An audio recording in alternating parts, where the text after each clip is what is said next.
আক্রমীয় পারে দৈত্য আছে আমার রাজ্য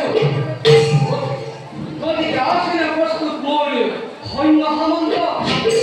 মহারাজ তার কথা আপনি অন্তর চিন্তা না করে লক্ষ্য লক্ষ্য হয়তো রক্ত করে আসো রক্ত লক্ষ্য সৌমন খেলায় আমি কিন্তু হস্ত লক্ষ্য খেলায় শান্ত মহারাজ তোমার বেলা জয় করে